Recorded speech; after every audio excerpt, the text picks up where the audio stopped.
Good afternoon, and here's the content of my presentation.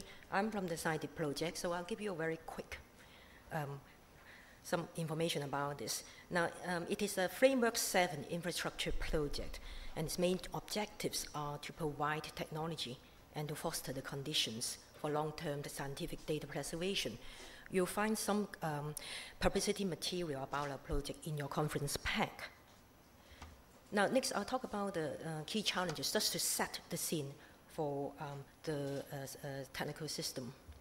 Now, we all heard about data deluge or tsunami. It's a common theme.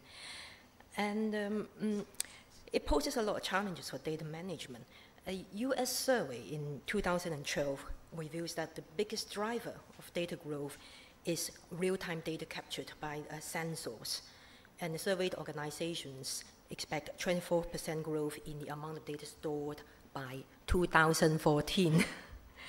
Now, from the data preservation perspective, the challenge is not just about the sheer volume of data being aggregated through time. It is also about increasing complexity and the diversity of the data formats. And according to the OAIS de facto standard, long-term preservation is about ensuring that the data is reliable and can be understood and reused over the indefinite future by the community of users for whom the data is preserved. Now, I'll skip through some slides here. Now, SCIDIP, we hear a lot about sustainability. So from the technology perspective, we want to provide a system which is sustainable too. So to do that, we want to build on solid OAIS foundation. And now, in OAIS, to claim conformance, a preservation system must support the information model. So here we have a very complex picture here, but essentially what is important is you have the content data, which is interpreted by the representation information, that is the metadata or additional information that helps you to interpret and use the data correctly, and is preserved as AIP, the info object. Now, to drill down a little bit, what representation information, what I want to point out is the representation information can form a structured collection recursively as a dependency graph. And it will stop where, when you know there's enough information for your particular target community. So the same data could be can be supported by different sets of representation information in a different network, in different representation network. I'll talk about representation information network a bit later on, because our tools actually is designed to help you work with RIN. Now,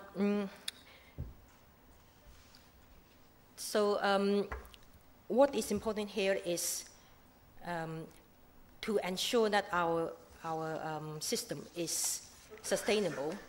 We want to, we are building on the OAIS info model, and for the interfaces, so that it is also extendable. This design also provides a pluggable layer, which is more maintainable and simplify interoperation with other digital preservation and management systems.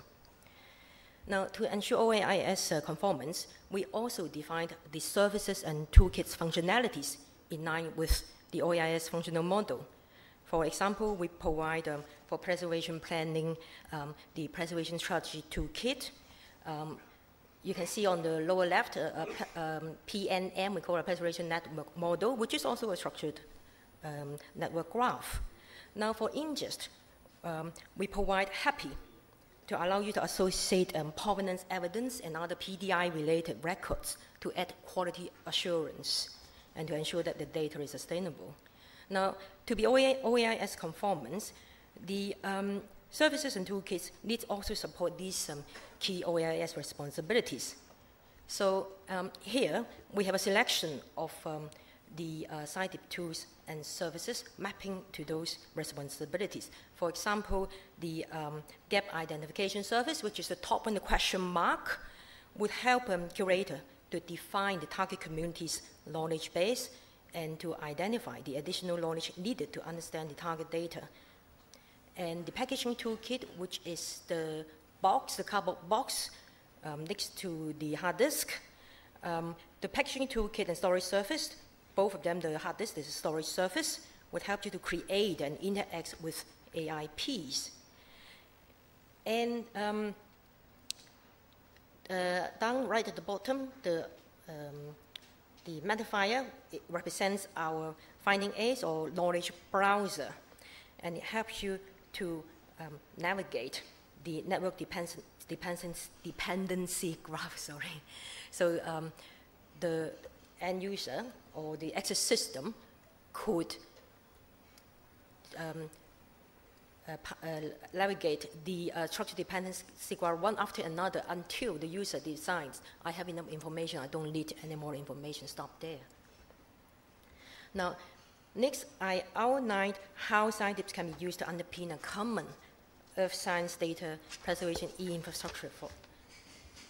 Now, we said SCIDIP is intended as a generic e-infrastructure to help existing, our main concern is to help existing repositories to add preservation service to preserve the knowledge associated with the data to ensure long-term reuse.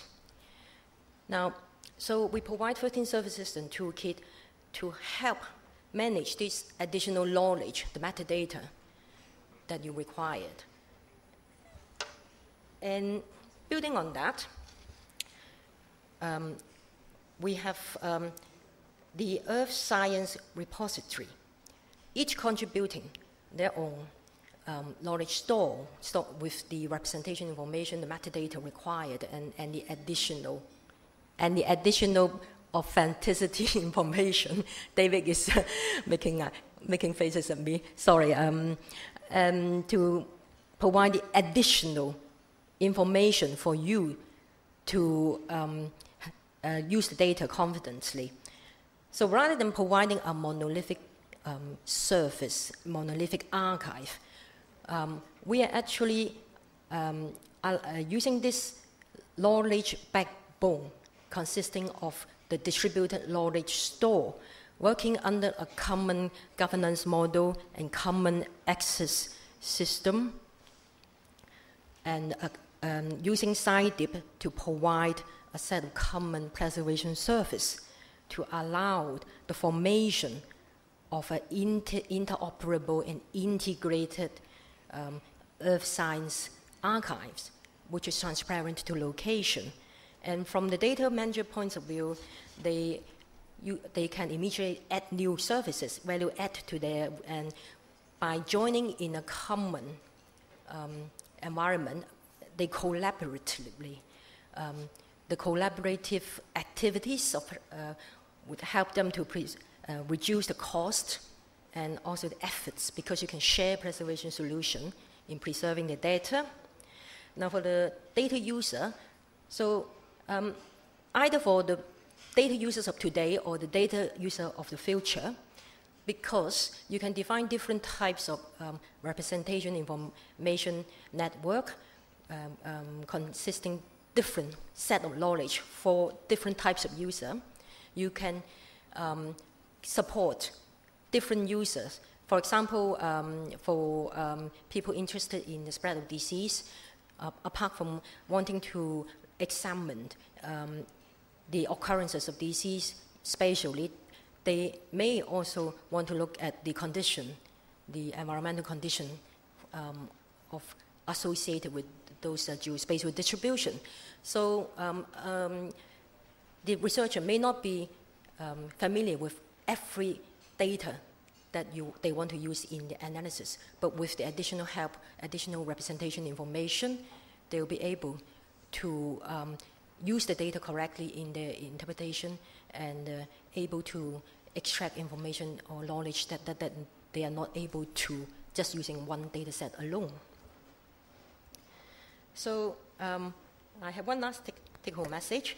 So quite simple, just SCIDIP would help you to ride the wave as they say, and exploit the data deluge, and now as well as into the future. Thank you. Thank you, Shirley.